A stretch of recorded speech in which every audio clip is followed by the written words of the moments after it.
അസ്സലാമലൈക്കും. അല്ല ഇജ്ജ് ഇന്നലെ കല്യാണത്തിന് വന്നില്ലേ?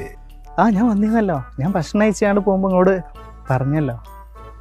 ഞാൻ കവറും എന്റെ കവർ കിട്ടി. ഞാന് ആ തിരക്ക് ഹാലിലാണ് മറന്നുപോയതാവും. കല്യാണം ഒരു കഥയായി പോയി.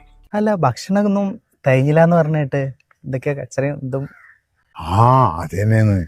അത് പറയാത്തോരും കൊറേ കൊണ്ടുണ്ട്. അല്ല അനക്ക് ചോറ് കിട്ടിയില്ലേ? എനിക്ക് കിട്ടീന്ന്. എനിക്ക് ഇന്നലെ മൂത്തമ്മാന്റെ കുട്ടിന്റെ കല്യാണം കൂടി ഉണ്ടായിന്ന്. അപ്പൊ ഞാനൊരു 11:45 എത്തിന്ന്. അതിപ്പോ കുടുംബക്കാർക്ക് കിട്ടാത്തതാ വലിയ വിഷമായത്. നാട്ടുകാർക്ക് പിന്നെ കിട്ടാത്തത് കുഴപ്പമൊന്നുമില്ല. നിങ്ങക്ക് മൊത്തത്തിൽ ഒന്നും കൂടി ഒന്നാണ്ട് കൺട്രോൾ ചെയ്താൽ മതിയെന്ന്. ആ പൈസ വാങ്ങാൻ നിങ്ങൾ ഇരിക്കണ്ടില്ലേന്ന്, ആരെങ്കിലും ഏൽപ്പിച്ചാൽ മതിയെന്ന്. അത് ഇജ്ജി പറഞ്ഞ മാതിരിയല്ല. ഞാൻ തന്നെ ഇരുന്നിട്ട് ഇപ്പൊ എത്ര കിട്ടിയത്? ഒരു 12,000 റുപ്യ കിട്ടിയത്. ഞാൻ 2-3 ലക്ഷം റുപ്യ പ്രതീക്ഷിച്ചതാ. അതിനുള്ള പറിച്ചു ഞാൻ നാട്ടുകാരോട് പറഞ്ഞിരുന്നു. പിന്നെ നമ്മൾ വേറൊരാളെത്തിയാൽ എന്താ ഉണ്ടാവുക? 12,000 കിട്ടിയിട്ടുള്ളൂ. അപ്പൊ ഇനി ഇപ്പൊ ബാക്കി ഇപ്പൊ എങ്ങനെയാപ്പോ? അതിപ്പോ ഞാൻ എന്തായാലും ചെയ്യണം.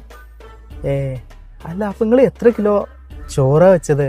അതെടാ മൂരിക്ക് നമ്മളൊരു 10-40 കിലോ ഇറച്ചി പ്രതീക്ഷിച്ചിരുന്നു. ആകെ 25 കിലോ കിട്ടുള്ളൂ. പിന്നെ ഞാൻ 10-60 കിലോ അരി ഇട്ടിരുന്നിട്ടാ. അത് ശരി. ഈ 10 കിലോ അരിക്ക് നിങ്ങൾ 2.5 കിറ്റല് കഴിക്കാനുള്ള ആൾക്കാരെ നിങ്ങൾ വിളിച്ചേക്കണല്ലോ. പിന്നെ എങ്ങനെയാ തികയാ? അതൊന്നും ഇപ്പൊ ഇനി പറഞ്ഞിട്ട് കാര്യമൊന്നുമില്ല. എന്റെ കുട്ടിന്റെ കല്യാണം വിചാരിച്ചങ്ങാണ്ട് ആരും കാര്യമായിട്ടൊന്നും എനിക്ക് തന്നിട്ടൊന്നുമില്ലല്ലോ. കുറെ ആൾക്കാർ ഭക്ഷണം കിട്ടാതെ പോയി എന്നാണ് കേട്ട്. അവരൊന്നും പിന്നെ പൈസ തന്നിട്ടുണ്ടാവില്ല.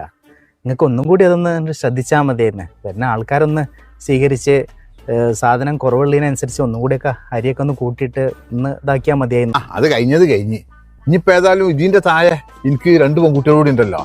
അവരെ കല്യാണം ഞാൻ നാട്ടിൽ ഒരു കുട്ടിനോടും പറയില്ല. നാട്ടുകാർ ഇപ്പം അങ്ങനെ തിന്നണ്ട. എന്നോട് ഞാൻ പറയൂട്ടാ. ഇജിപ്പോ എന്നാലും എനിക്ക് 1000-1500 തന്നത്. ഞാൻ ഗവൺമെന്റിന്റെ പേര് എഴുതിന്ന്. എന്നായിക്കോട്ടെ, ഞാൻ പോട്ടെ. എന്നാ കാണാട്ടാ. ആയിക്കോട്ടെ. ഓനിപ്പം എന്നാലും എനിക്ക് എത്ര തന്നിട്ടുണ്ടാവുക? ആരെങ്കിലും ഉണ്ടാവുമായിരിക്കും. ഞാനാണെങ്കിൽ ആ പ്രാർത്ഥത്തിൽ ആ കവറുകളെല്ലാം ചീന്തിട്ടും ചെയ്തു. പറഞ്ഞിട്ട് കാര്യം ആരെങ്കിലും ഉണ്ടാവും.